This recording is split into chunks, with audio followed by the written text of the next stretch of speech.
Bonsoir à tous et à chacun. Un grand plaisir de vous retrouver pour ce nouveau numéro de votre émission hebdomadaire qui fait le point de l'actualité sportive sur Canal 3 Télévision ce soir.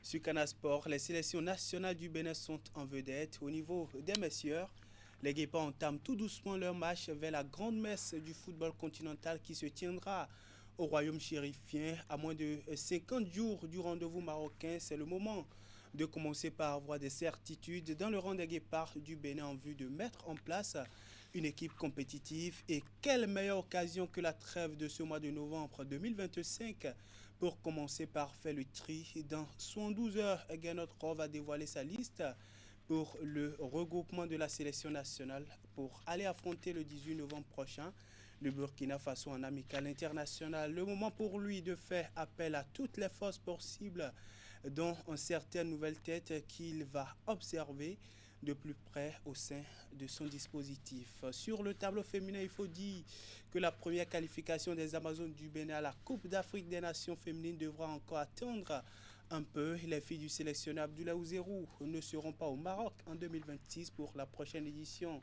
de la CAN féminine. Elles sont tombées aux portes de la phase des groupes devant les Reines d'Afrique avec un parcours qui donne des promesses pour l'avenir. Au cours de nos discussions, on reviendra sur le chemin parcouru par la sélection dames du Bénin au cours de cette campagne éliminatoire avec à la clé un regard croisé sur les perspectives d'avenir. Les championnats nationaux ont animé l'actualité au pays ces dernières heures. Au niveau de la discipline du mass wrestling, les premiers champions nationaux sont connus. Deux messieurs m'accompagnent ce soir pour le tour d'horizon.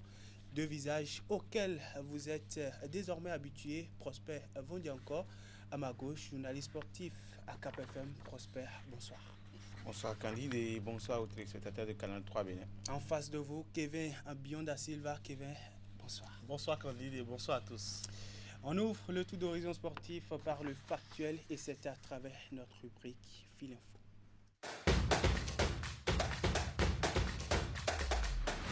Et allez, c'est l'actualité depuis cet après-midi. Les équipes qualifiées pour les compétitions interclubs de la CAF saison 2025-2026 sont désormais fixées pour la phase des groupes de chacune des deux compétitions. Le tirage au sort a été effectué ce lundi dans les locaux du Supersport en Afrique du Sud au niveau de la compétition reine. Comme vous le voyez à l'image, les 16 clubs qui seront sur la ligne de départ sont répartis en 4 groupes de 4 équipes. Dans le groupe A, on retrouve l'équipe de la Renaissance sportive de Berkant en compagnie de Pyramide FC d'Égypte, de River United et puis de Power Dynamos FC. Dans le groupe B, on retrouve l'équipe de Al Ahly FC d'Égypte, Young African de la Tanzanie, Asfa du Maroc et la JS Kabylie. Dans le groupe C, on retrouve l'équipe sud-africaine de Mamelodi Sundowns, Al Hilal SC, l'UMC Alger et puis le FC Saint-Éloi Lupopo. Dans le groupe D, on retrouve l'équipe de l'Espérance de Tunis, l'équipe de Simba SC de la Tanzanie, Atlético Petrolés et puis le Stade malien. Au niveau donc de la compétition jeune, notamment la Coupe de la Confédération pour le compte de la saison 2025-2026, notamment la phase des groupes, le premier tour donc de la compétition.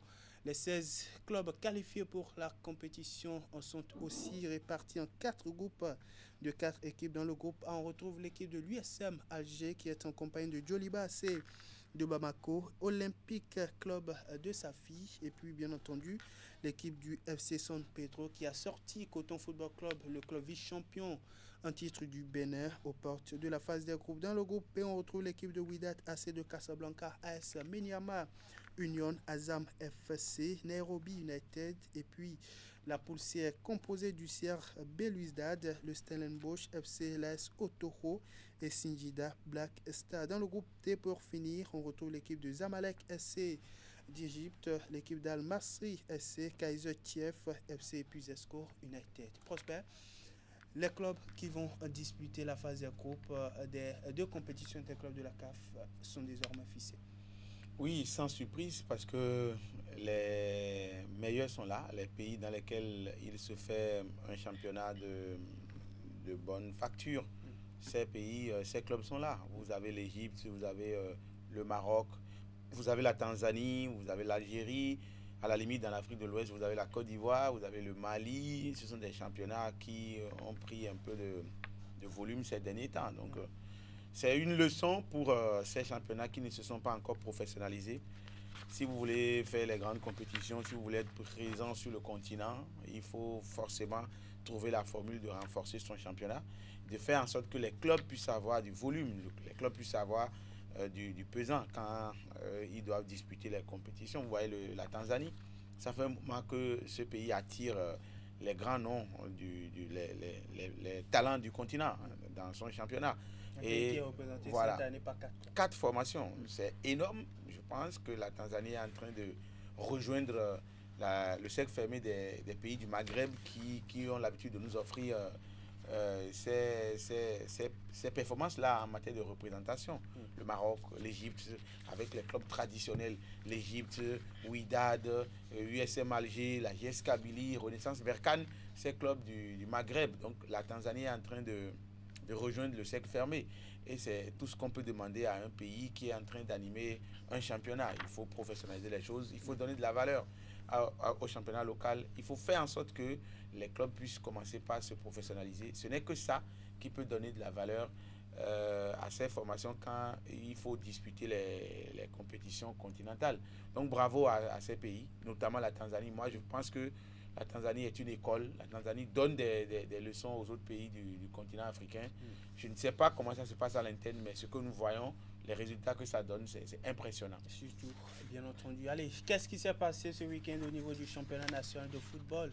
Retenez, chers téléspectateurs, que déjà, c'est la 6e journée de la Ligue Pro 1 qui s'est déroulée ce week-end. 9 rencontres jouées sur 9 possibles programmées pour le compte de cette 6e journée de la Ligue Pro 1 saison 2025-2026. Comme vous le voyez sur le tableau, l'équipe de Coton Football Club est allée s'imposer à commun à son homologue de Odu FC par un score de 2-0. L'Autopopo en déplacement dans le Borgou s'est incliné sur un score d'1 but contre 0. Score nul et vierge entre Ayemba Football Club et Damissa FC. Espoir FC de Savalou s'est imposé à domicile devant l'équipe championne en titre du Bénin Nadia Football Club. Score nul et vierge entre l'USS Craqué et les Portuais de la SPAC. L'équipe de l'Est, Sobemap, actuel leader au classement, s'est imposée par la plus petite des marques à l'équipe de Dragon Football Club. Dynamo FC d'Abomey s'est imposé 2-0 à l'équipe de l'Est. Cotonou, score nul et vierge entre Banigansé et Lasco, et puis entre la jeunesse sportive de Pobet.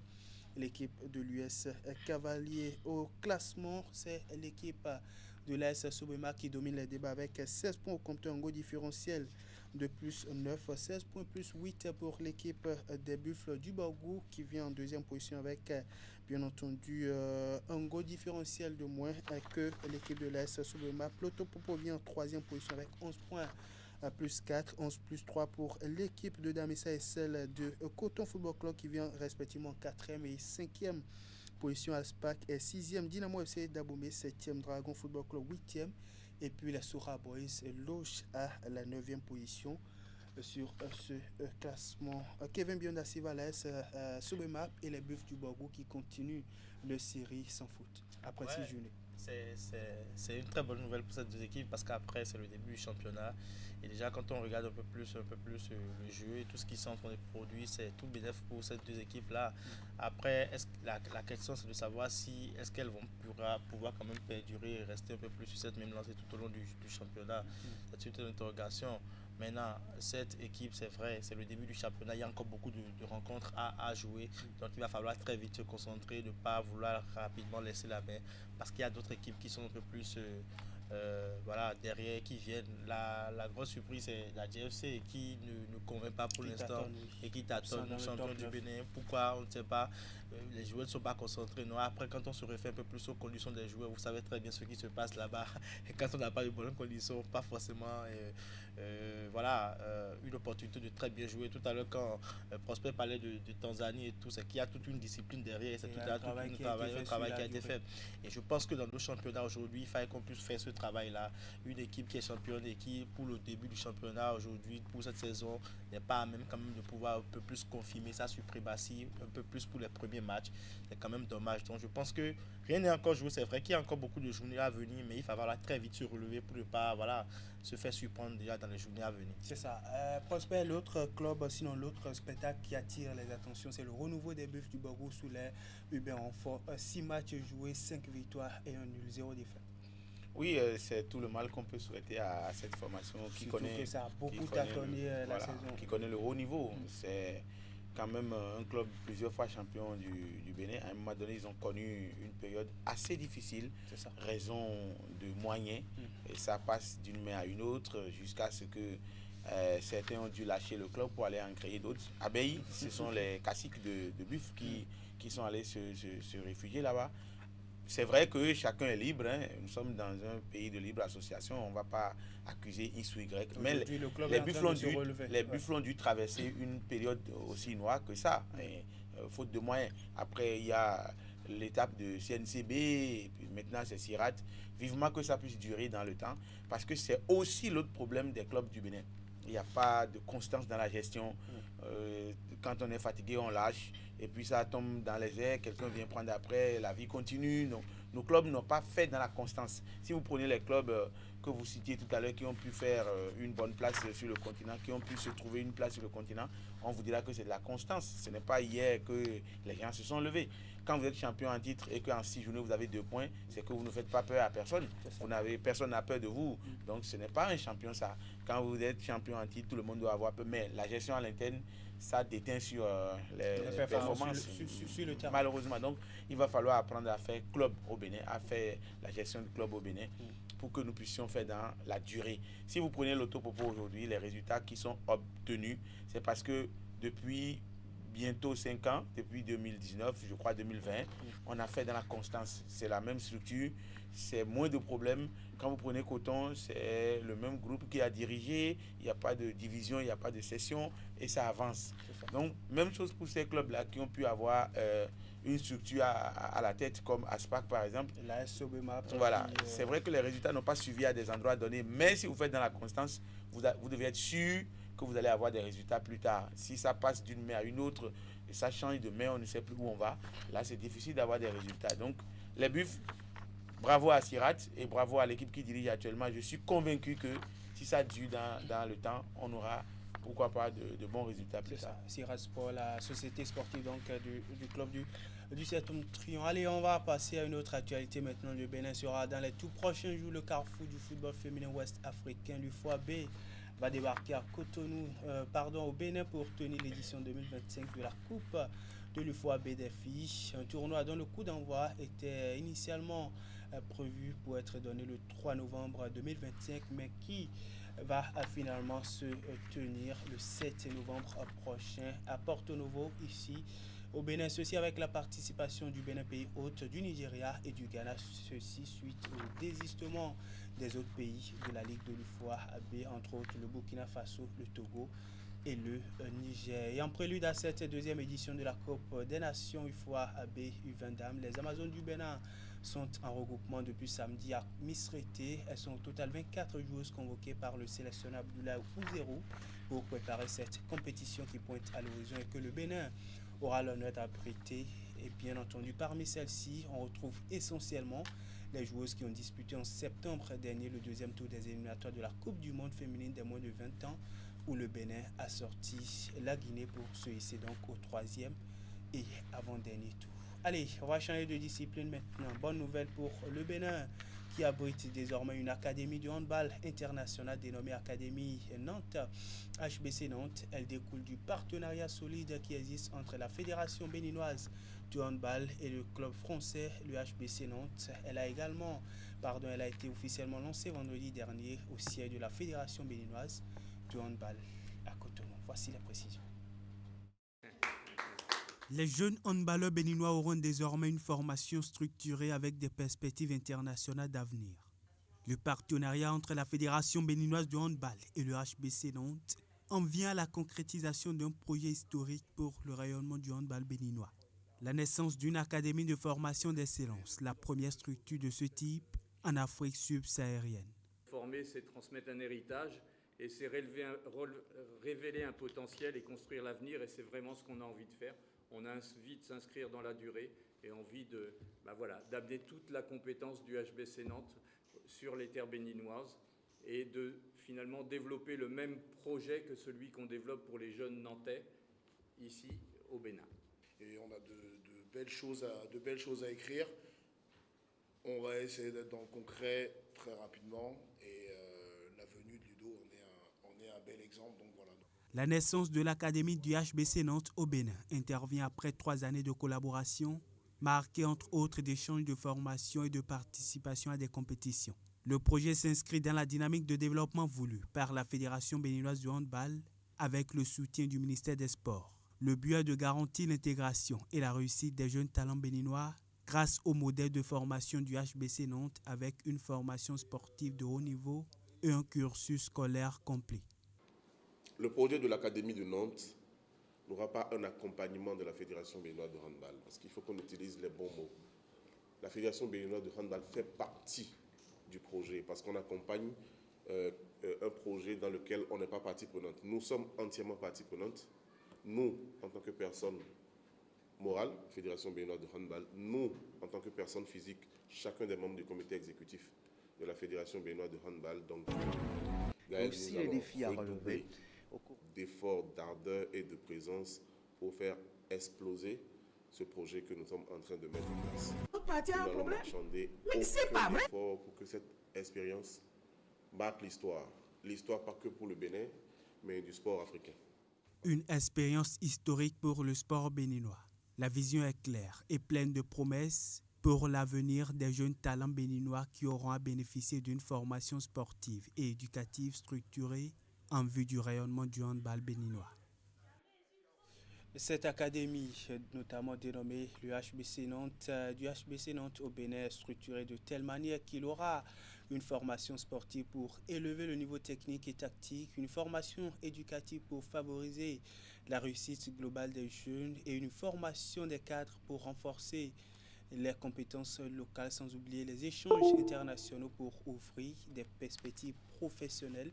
Et bien entendu, l'académie sera entre les mains du technicien connu pour son expertise en formation de jeunes talents. Il a nom Ludovic Seti, entraîneur expérimenté, passé entre autres par Montpellier Handball, Phoenix Toulouse, Toulouse Féminin Handball et la case Crasonnière. Je vous invite à suivre ici un extrait de ses premiers mots au lancement de l'académie qui va rehausser le niveau du handball béninois dans les années à venir. Lui, il s'est montré très enthousiaste.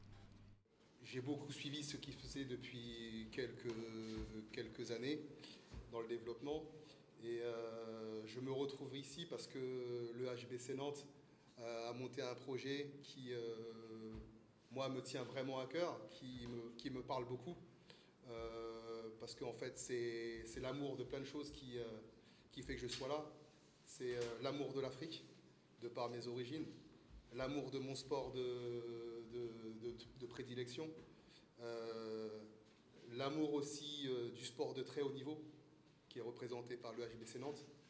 Et il y a un autre amour qui me caractérise, c'est l'amour de transmettre des choses. Voilà, transmettre des choses à ceux qui en ont besoin.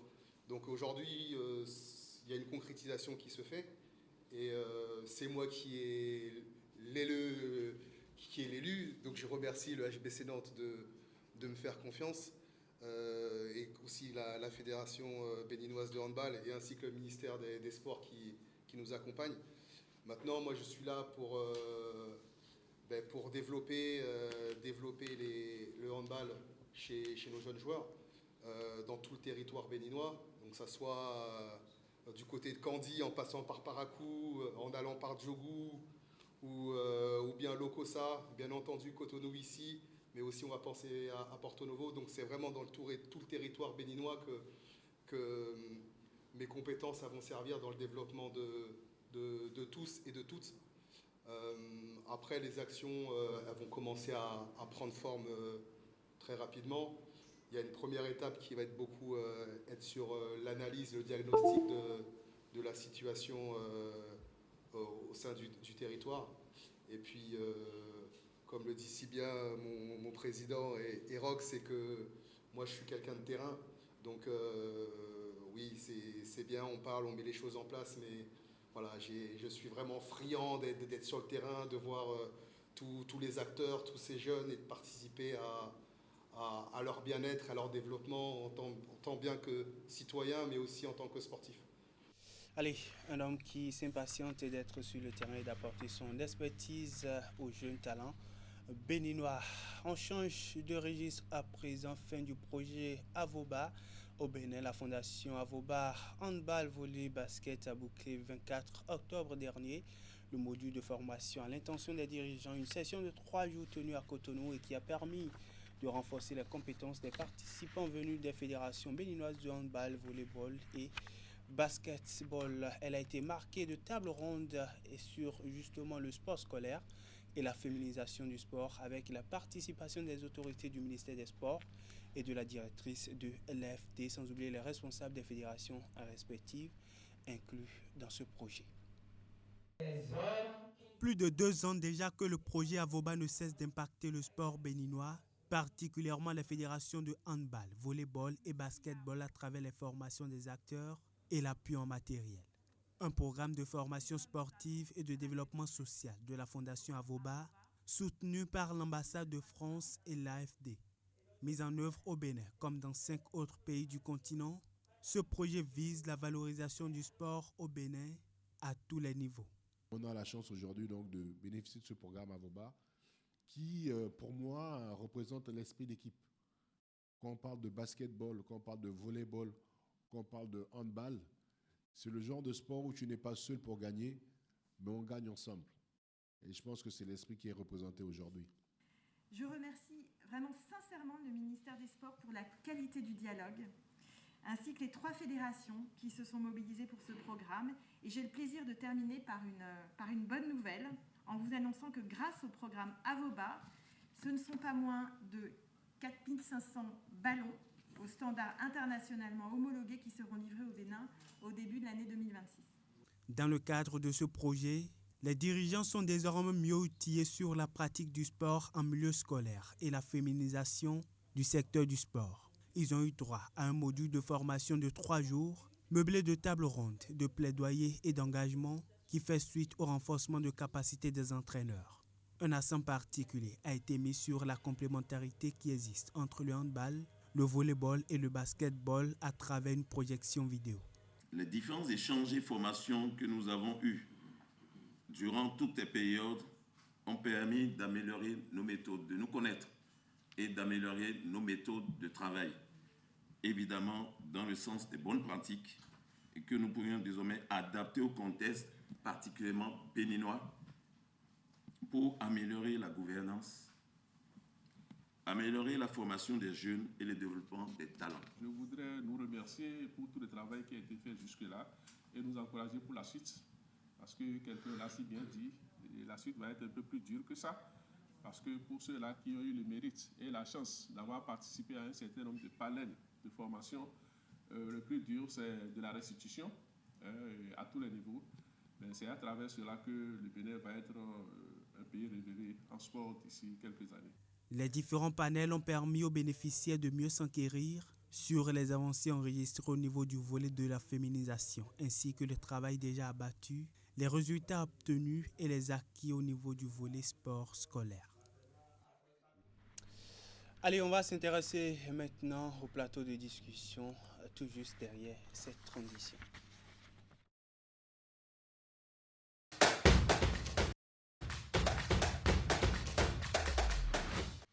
Les Guépards du Bénin vont entamer dans quelques jours le regroupement pour la fenêtre FIFA internationale, cette fois-ci donc au mois de novembre 2025. C'est le moment pour Ganotror et ses hommes d'entamer la préparation pour la prochaine Coupe d'Afrique des Nations qui va se dérouler au Maroc. Et dans ce cadre, un match amical est en vue pour la sélection nationale du Bénin contre le Burkina Faso. Ce sera le 18 novembre prochain, à moins de 50 jours avant le coup d'envoi de la CAN au Maroc. L'heure est venue pour le sélectionneur de mettre en marche le train vers le royaume chérifien. Prosper, le train est en marche.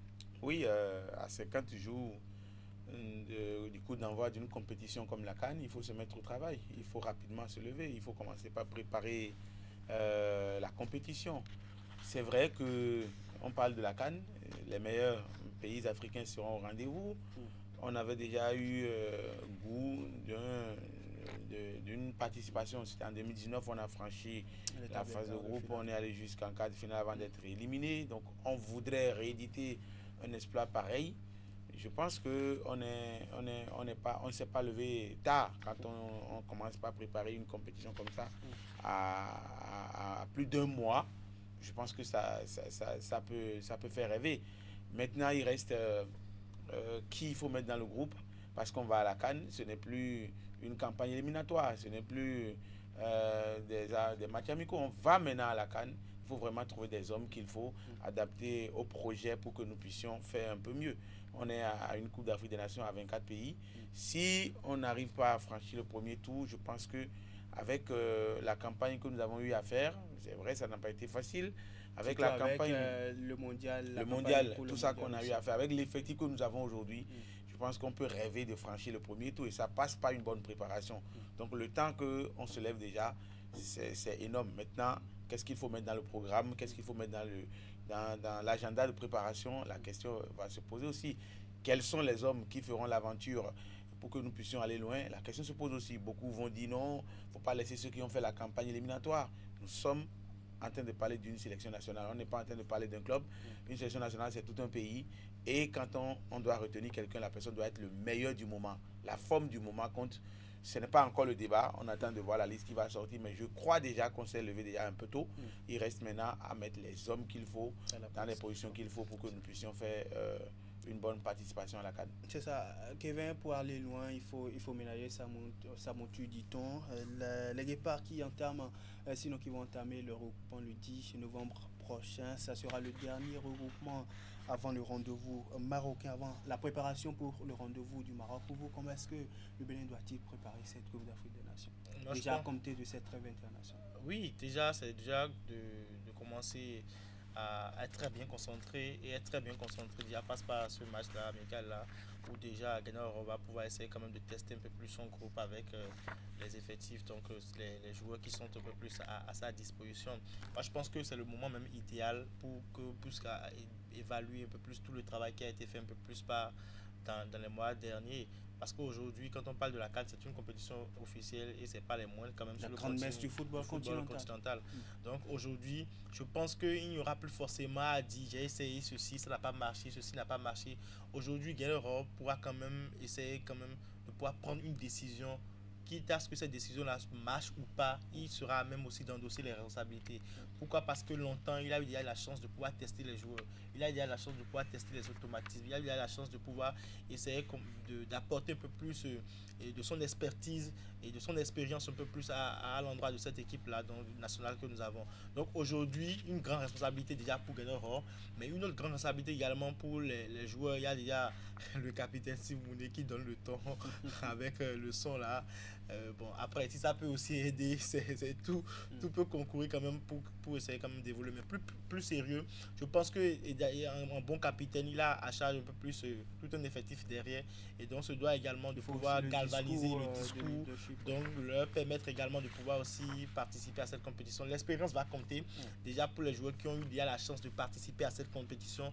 Les joueurs qui n'ont pas eu la chance et qui seront pour une première fois également, ce sera également une expérience pour eux également. Je pense que ce sera un ensemble, tout le monde doit pouvoir essayer d'apporter un peu plus de son expertise, de sa contribution pour que le Bénin puisse sortir un peu plus une équipe flamboyante, une équipe un peu plus révélée, parce qu'aujourd'hui dans le football moderne, il n'y a plus forcément une petite équipe. Vous avez vu le Cap-Vert qui a fait une très très belle campagne et qui a pu quand même se qualifier également pour les compétitions. Aujourd'hui, le Bénin qui en 2019 a fait une surprise, le Bénin qui aujourd'hui est passé à côté de la plaque tout simplement à 2 doigts de la Coupe du Monde. Je pense que ce Bénin peut également surprendre pour la CAN à venir. Sauf qu'il faut forcément, pour y arriver, travail dur. Et parlant de travail, il faut évaluer toutes les forces possibles. Et évaluer toutes les forces possibles, ça passe par le seul match amical en vue pour les Guépards du Bénin face aux Étalons du Burkina Faso. Un seul match pour les Guépards quand on sait que, bon, pour la liste que le sélectionneur va dévoiler dans les tout prochains jours, ça sera une liste plus ou moins élargie avec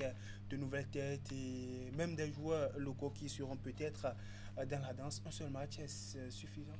Non, on aurait voulu plus, mais il faut être mesuré aussi. Nous sommes à la veille d'une Coupe d'Afrique des Nations et il faut compter avec les blessures aussi dans ces occasions comme ça. Un match amical, c'est vrai que les sélections vont lever un peu le pied, mais les blessures ne préviennent pas. Sera-t-il suffisant pour évaluer tous les joueurs qui Pas viendront? forcément. On aurait voulu plus, mais je suis sûr que les acteurs sont un peu mesurés, sont un peu méfiants de tout ce qui peut arriver quand on parle de sélection. Lorsque vous perdez un seul joueur dans une aventure comme ça, un joueur sûr pour vous, un joueur sur lequel vous misez lorsque vous le perdez dans les matchs amicaux comme ça, c'est dur parfois à accepter. Donc, je comprends, on aurait voulu deux matchs, ou pourquoi pas avant de rentrer dans la préparation proprement dite. Ouais. Mais un match amical, ça peut faire quelque chose à l'entraîneur de savoir tourner son groupe pour voir qui peut vraiment faire l'affaire. Déjà que nous avons un groupe qui fait rêver, parce que les jeunes aujourd'hui dans la sélection font rêver. Je ne veux pas me mettre à citer des noms, mais déjà, on a un visage aujourd'hui. On a une sélection nationale aujourd'hui qui présente un visage rassurant. Je pense que c'est déjà ça la chose. Donc, le plus important, c'est aussi de bien se préparer. Mais attention, plusieurs matchs amicaux, c'est bon. Mais ça peut parfois coûter des joueurs. Ça peut coûter la non-participation à des joueurs faute de blessures, de ci ou de ça. Donc, oui, l'entraîneur va savoir tourner son groupe pour pouvoir tirer le meilleur de ses joueurs. Et après, on va entamer la période de préparation. Le reste, voilà. Ce que je sais, c'est que le Bénin aujourd'hui, ce n'est pas des joueurs de première division dans des championnats majeurs, mais c'est quand même un groupe qui a eu du vécu ensemble et ça peut compter beaucoup. Allez, ça sera aussi l'occasion pour le technicien franco-allemand, comme je l'ai dit un peu plus tôt, de tester quelques nouvelles têtes qui sont attendues dans les tout prochains jours au Bénin. Le tout premier, vous allez le voir à l'image, Adam Akime, l'attaquant du Helsingborg en deuxième division Suède, qui a officiellement donné son accord pour rejoindre le rang des Guépards du Bénin. Et selon un communiqué publié sur les canaux sociaux de son club, il figure dans la liste des joueurs convoqués pour la trêve internationale de novembre 2025. Une liste qui sera dévoilée jeudi prochain, bien entendu par le sélectionneur Guénotro. Âgé de 21 ans, pour 1m85, Adam Akime est à hauteur d'une saison de 27 matchs pour 4 buts et 2 passes décisives. Il s'impose, il faut le dire, progressivement au sein de l'effectif de son club. La nouvelle trouvaille de Guénotro, Kevin Bionda-Silva, qui va rallier Cotonou dans les tout prochains jours. Ouais, c'est une bonne nouvelle, comme je vais ou non, pour quand même l'équipe nationale. Maintenant, après, c'est vrai qu'il faut avoir des joueurs. Lui ne sera quand même de trop pour quand même apporter sa pierre à l'édifice, apporter un peu plus de son talent un peu plus à l'équipe nationale. Maintenant, après, il va falloir confirmer quand il aura un peu plus l'opportunité de pouvoir essayer, de pouvoir quand même essayer d'apporter un de plus à cette équipe-là, très vite s'acclimater d'abord et après pouvoir répondre, parce qu'aujourd'hui, comme l'a dit Prosper, c'est vrai, nous n'avons pas forcément une star comme nous essayons un peu plus dans un passé récent, mais nous avons quand même une équipe un peu plus, un groupe un peu plus solidaire, un groupe compact, un groupe qui a un peu plus de valeur et qui sait un peu plus ce qu'il veut. Donc un joueur qui vient aujourd'hui un peu de plus, c'est du renfort, mais ce renfort-là doit forcément compter, que franchement, que ce soit pas d'inutile ou bien que ce ne soit pas un de plus de trop, voilà, pour quand même essayer quand même de pouvoir encore peser un peu plus sur l'effectif. Mais je pense que si l'entraîneur a travaillé jusqu'à ce qu'il déniche un peu plus ce talent, c'est que voilà, il reconnaît un peu plus en ce talent-là quelque chose. Donc, ce quelque chose-là, on va le découvrir dans les jours à venir. Et l'autre joueur binational qui va aussi rallier Cotonou dans les tout prochains jours, c'est Felipe Santos, joueur brésilien d'origine béninoise qui évolue du côté du Araz Nassivan Football Club en première division en Azerbaïdjan. Selon le communiqué publié par son club en fin de semaine écoulée, Felipe Santos aussi a reçu une invitation pour le regroupement des Guépards du Bénin qui pointe à l'horizon. Il rejoindra donc le processus de préparation de la sélection nationale qui va débuter à Cotonou le 10 novembre prochain. Prosper, 2 joueurs de binationaux qui sont attendus à Cotonou. L'un, Adam Akime, et l'autre, Felipe Santos. Comme on le voit déjà. Je pense qu'on en a eu suffisamment ces derniers temps. On ne va pas pouvoir les citer. Les Brandon Agounon, les Warren Traoré. Même Andreas Soutondi qui s'est imposé. On a eu tellement de joueurs ces dernières années. Hein. On a eu des binationaux ces dernières années qui ont rejoint le groupe. C'est une bonne nouvelle. Maintenant, on ne va pas trouver des renforts qui ne vont pas pouvoir peser autant que ce que nous pouvons avoir ici chez nous. Je ne dis pas que notre championnat a de la valeur ou a moins de valeur, je ne dis pas ça, mais si on doit trouver un renfort qui ne va pas pouvoir nous apporter quelque chose, ce n'est pas la peine. Moi, je souhaiterais que ceux-là qu'on est en train de chercher pour venir compléter le groupe puissent vraiment être des renforts, puissent vraiment apporter un plus. Si ce n'est pas le cas, je ne sais pas à quoi ça va ressembler. Hein. On va à une Coupe d'Afrique des Nations, on va rencontrer les grands pays du continent. Vous avez parlé de D2, de la Suède. Je pense que ce n'est pas le soleil, hein, ce n'est pas forcément le beau monde. Vous parlez de l'Azerbaïdjan, ce n'est pas forcément le beau monde. Maintenant, vous pouvez sortir de ces championnats et être la pelle rare. Vous pouvez être meilleur dans ces championnats. Il y a des joueurs de deuxième division qui quand même sortent la tête de l'eau. Maintenant, si ce n'est pas le cas, si on ne va pas venir apporter quelque chose à la sélection, je pense que ce n'est pas bien. La preuve, quand je parlais de Brandon ou de Warren Traoré, vous êtes appelé, si vous ne pouvez pas, on ne vous rappelle pas. C'est ça une sélection nationale. Ce n'est pas parce que vous êtes appelé une fois que vous devenez cadre et qu'à chaque fois on doit vous appeler. Personne n'a un titre foncier en sélection. Si ce n'est pas bon, à un moment donné, on vous met de côté. Quand ça va revenir à la forme, on vous rappelle. Donc, je voudrais que les noms que vous citez là, ceux-là qui sont en train de vouloir rejoindre la sélection, soient vraiment des valeurs sûres, des 1 de plus, pour que nous puissions vraiment progresser n'est-ce pas dans la qualité. Le moment judicieux pour la sélection d'avoir 2 matchs amicaux pour pouvoir réellement tester ces nouvelles têtes qui vont arriver, notamment ces binationaux-là. Oui, c'est l'idéal. C'est l'idéal, mais on a aussi une période de préparation. Et je suis sûr que pendant la période de préparation, on peut appeler plus de joueurs qu'on aura retenus pour la liste finale à la CAN. Donc on peut toujours trouver la formule de voir la progression d'un joueur, la qualité, ce que le joueur peut apporter et tout.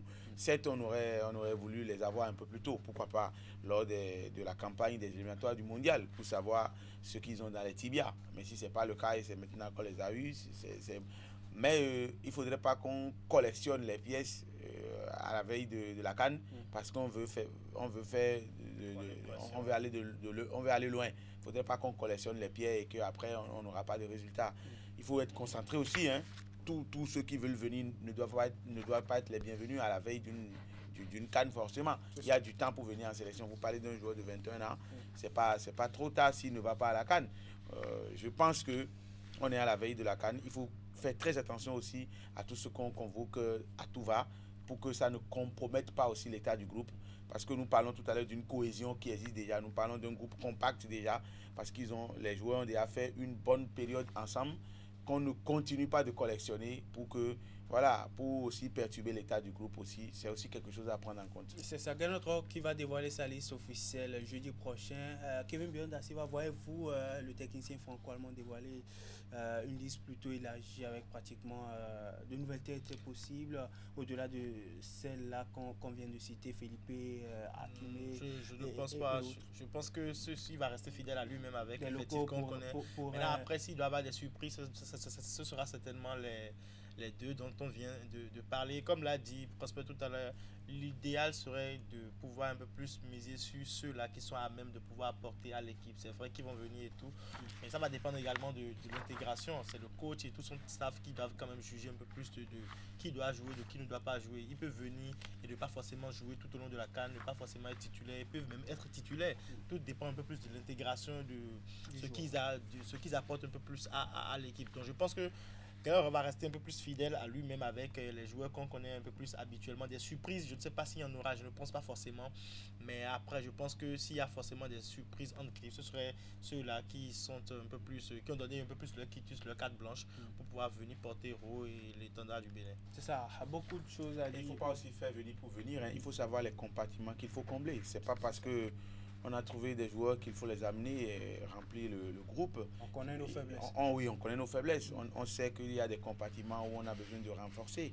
On sait également qu'il y a des joueurs qui sont partants, qui ont déjà tout donné en sélection, qui doivent commencer par commencer par faire leur valise pour laisser la place à d'autres. C'est aussi ça une sélection. Donc, il faut savoir où on a besoin de qui, où on a besoin de remplacer, où on a besoin d'étoffer, où on a besoin de renforcer pour qu'on puisse continuer par progresser. Aujourd'hui, nous sommes dans une maille de progression, qu'on le veuille ou pas. Le Bénin est dans une maille de progression. Ce n'est pas parce qu'on n'est pas qualifié pour la Coupe du Monde qu'on va penser que tout est à jeter. On a progressé. Le Bénin d'hier, le Bénin d'aujourd'hui, c'est deux choses différentes à quelque chose.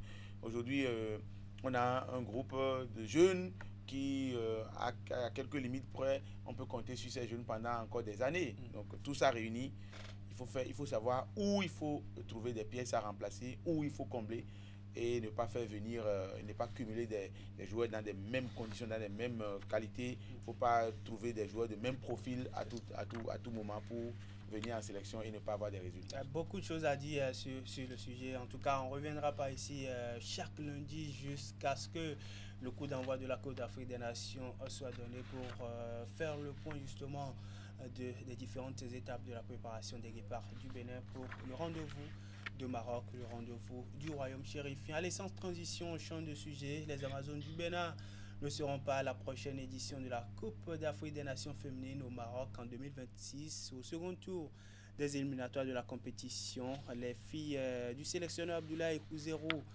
se sont inclinées sur un score cumulé de 3-1 devant les Super Falcons du Nigeria et sont éliminées de la course qualificative. Après donc le match aller perdu 2-0 à Lomé, les Béninois sont allés tenir en échec les Reines d'Afrique à domicile avec un score nul d'un but partout, un nul historique au goût d'une victoire face aux Reines d'Afrique, mais insuffisant pour obtenir le billet pour aller disputer pour la toute première fois de leur histoire la Coupe d'Afrique des Nations féminine. Allez, beaucoup ont suivi cette rencontre, sinon cette double confrontation entre Amazon du Bénin et bien entendu Super Falcon du Nigeria. Kevin Bionda-Silva, loin de ce qu'affiche le score de cette double confrontation, les Amazones ont tenu tête aux champions d'Afrique en titre. Pour vous qui avez suivi ces Amazones durant toute la campagne, qu'est-ce qui vous a particulièrement marqué?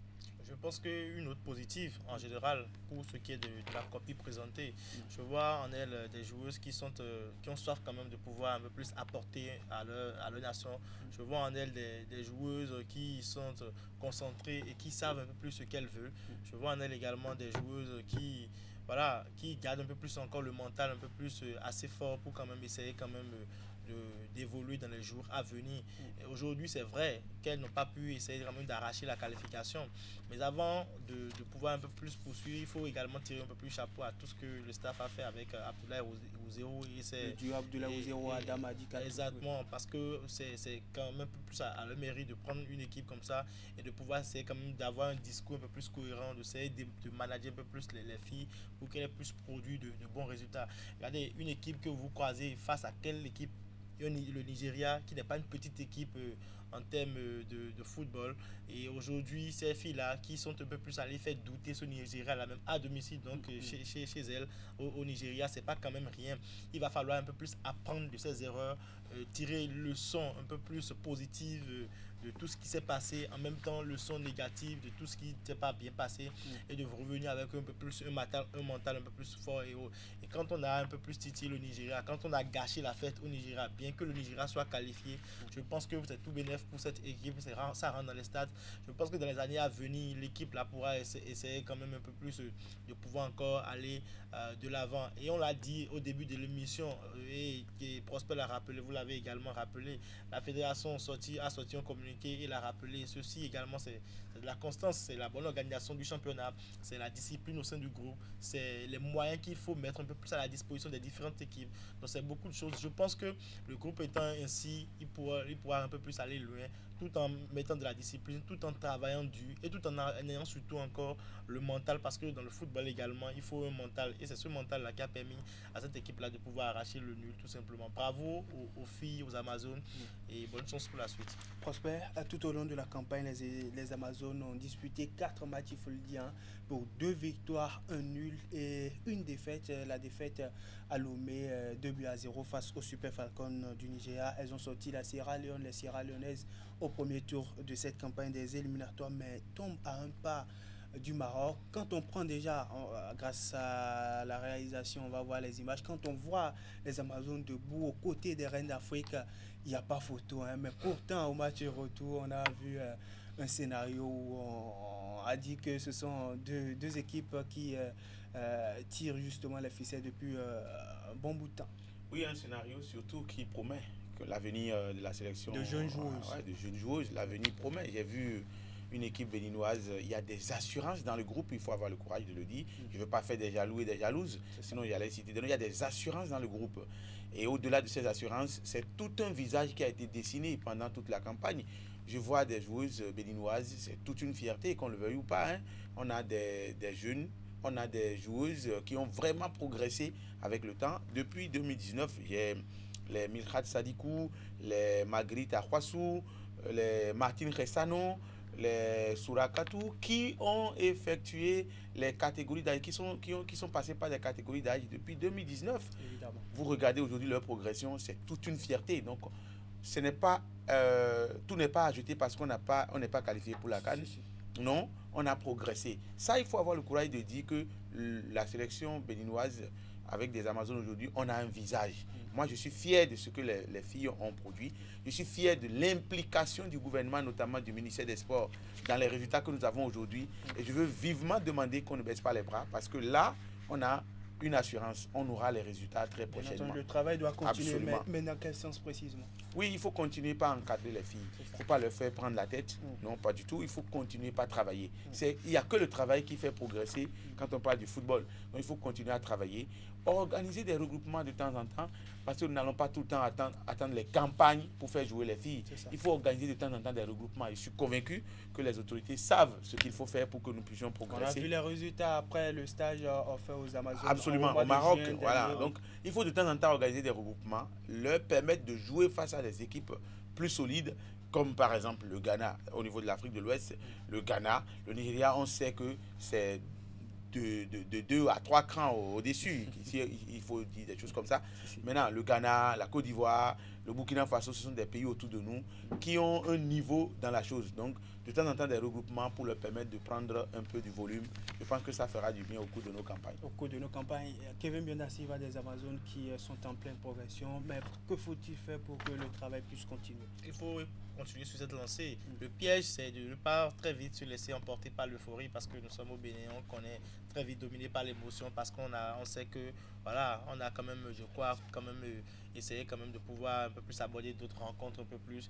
Il ne faut pas dormir sur ses lauriers, continuer à travailler sur cette lancée, la discipline toujours, et je pense que le résultat sera au soir de tout ce qu'on aura à proposer. C'est bien cela, continuer le travail, et le travail tout simplement pour justement rehausser davantage le niveau du football féminin au Bénin. Ce qui est sûr, il y a 5 années, il y a 5-6 ans en arrière, on n'avait pas forcément ces résultats, on n'avait pas forcément ces audaces-là de monter sur le même terrain que les Reines d'Afrique, 10 fois championnes d'Afrique, plusieurs participations en phase finale de la Coupe du Monde et plusieurs participations aux Jeux Olympiques. Mais les Amazones sont allés à Abeokuta tenir en échec cette équipe au bout d'un score nul, d'un but partout, avec donc ce but marqué sur coup franc par Yasminat Djibril, la révélation du championnat national scolaire il y a de cela quelques années en arrière. De toute façon, selon les promesses du ministre des Sports aux Amazones du Bénin lors de leur audience, bien entendu, le ministère des Sports, en collaboration avec les fédérations et les différents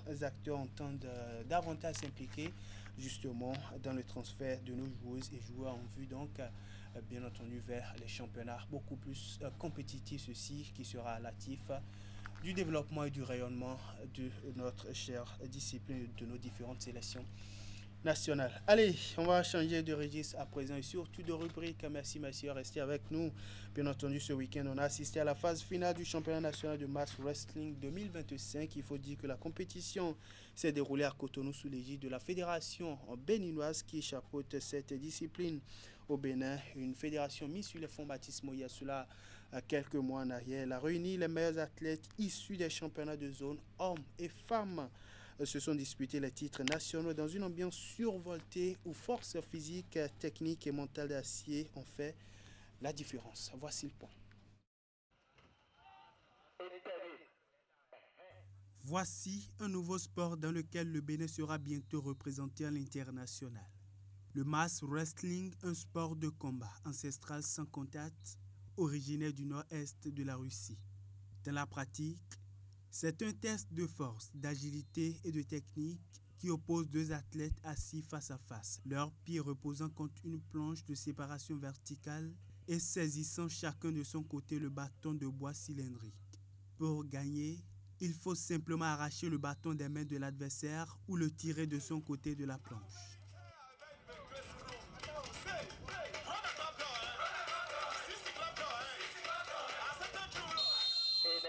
Le mass wrestling est une discipline sportive en plein essor au Bénin.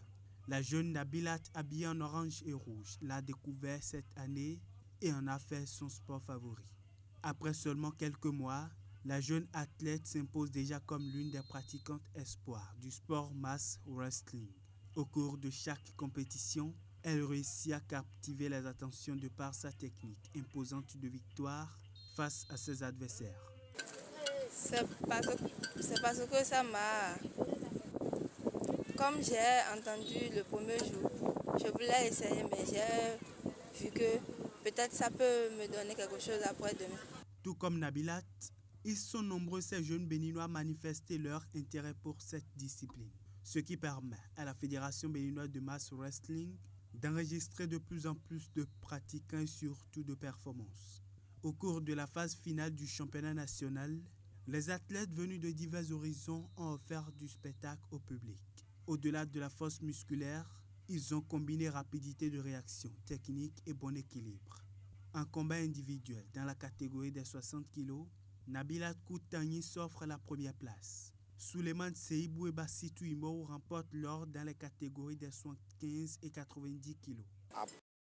Voilà donc l'essentiel à retenir de ce championnat. Suivez l'intégralité demain sur Actu Matin. Pour faire le point complet de cette compétition, nous avons en plateau, bien entendu, Abdou Matini Idrissou, il est le secrétaire général de la Fédération béninoise de mass wrestling. Monsieur Abdou Matini, bonsoir.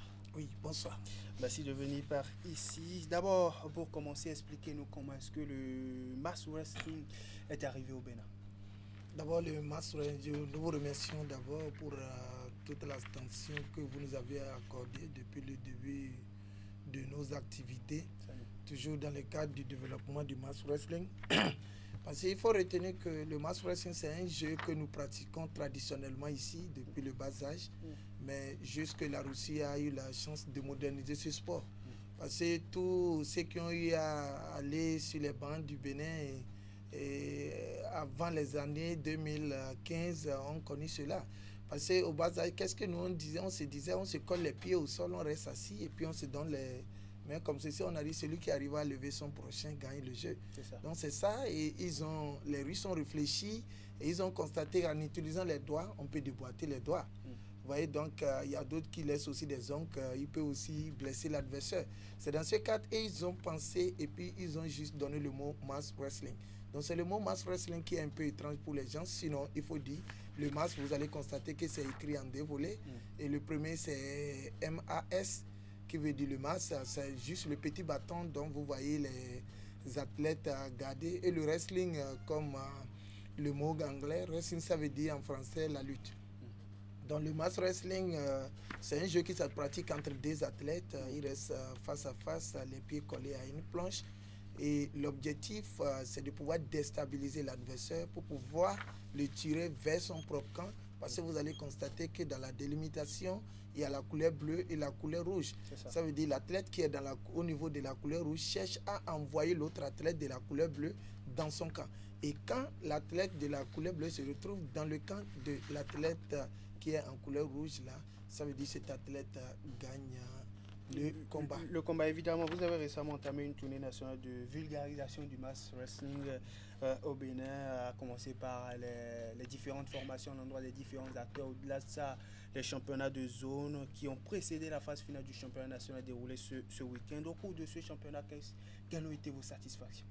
Franchement, il faut dire qu'il faut remercier d'abord les membres du gouvernement, et si vous me le permettez, en passant par le ministère des Sports qui nous a vraiment fait confiance et il nous a appuyé par une subvention. Cette subvention nous a permis de former plus d'acteurs dans le mass wrestling. Et après ça, nous avons organisé 2 championnats de zone. On a regroupé les clubs qui sont du nord et du centre à Dassazoumé pour le premier championnat zonal. Et les clubs qui sont au niveau du sud, on les a regroupés à Calavi. Je vais parler des clubs qui se retrouvent dans le Koufo, le Mono, l'Atlantique, le Littoral et l'OME. Donc on a fait ce championnat-là à Abomey-Calavi. C'est les résultats issus de ces 2 championnats de zone qui nous ont permis d'organiser le championnat national la dernière fois.